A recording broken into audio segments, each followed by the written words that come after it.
سبيل الدموع سبيل مريح تنهدى يا صاحي كي تستريح وبث.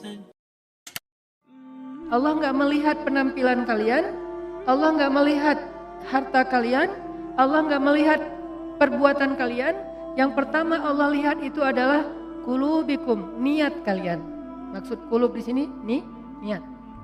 Karena banyak yang salah paham juga teman-teman. Ada yang mengatakan udahlah gak usah terlalu fanatik. Yang penting kan hati.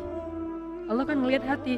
Maksud walakin yanzuru ila qulubikum ay yanzuru ila niyatikum. Maksud melihat kepada hati itu adalah Allah melihat ke dalam niat kalian.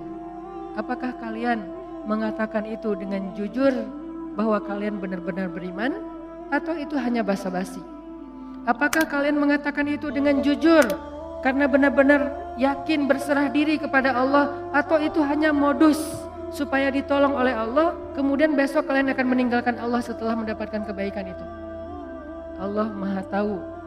Sehingga Allah mengatakan di surat Al-Mulk, wa asirru qaulakum aw ijharu bih innahu alimun bidzatis sudur.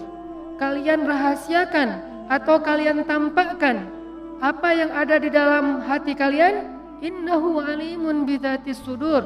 Allah tahu banget apa yang ada di dalam dada kalian. Buat Allah, bisikan hati kita sejelas teriakan lisan kita. Gak ada bedanya. Kita teriak pakai mic, kita katakan bohong, saya gak percaya sama Allah.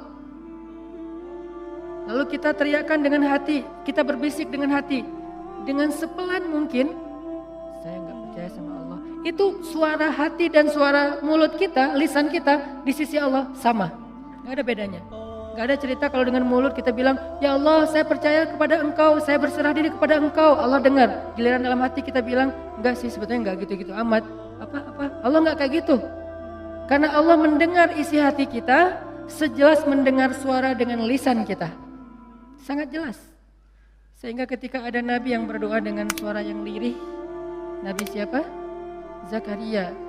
Dzikru rahmati rabbika 'abdahu Zakaria idz nada rabbahu nidaan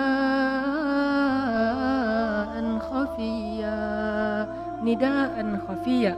Suara yang lembut, pelan, lirih. Tidak ada yang mendengar seorang pun kecuali Allah Subhanahu wa taala. Allah mendengar dengan jelas.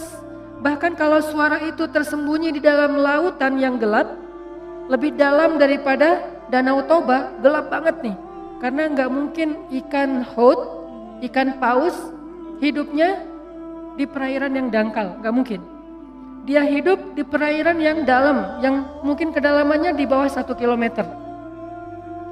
Bahkan kalau seseorang kemudian ditelan ikan haut, ikan paus, lalu ikan paus itu membawanya ke dalam lautan, di dalam samudra, tiba-tiba orang yang di dalam perut ikan itu bersuara, Subhanaka inni kuntu minaz zalimin, Subhanaka inni kuntu minaz zalimin. Pelan sekali suara itu terdengar dengan jelas di arasy Allah Subhanahu wa taala. Jadi enggak ada yang tersembunyi dari Allah. Sehingga apa yang menyebabkan kita ditolak oleh Allah teman-teman? Bukan ucapan kita kurang fasih. Bukan bacaan Al-Quran kita kurang makhraj, kurang bagus tajwidnya. Bukan ketika kita sholat gerakan kita kurang sempurna, bukan. Tapi hati kita yang kurang ikhlas, itu penyebab seseorang ditolak.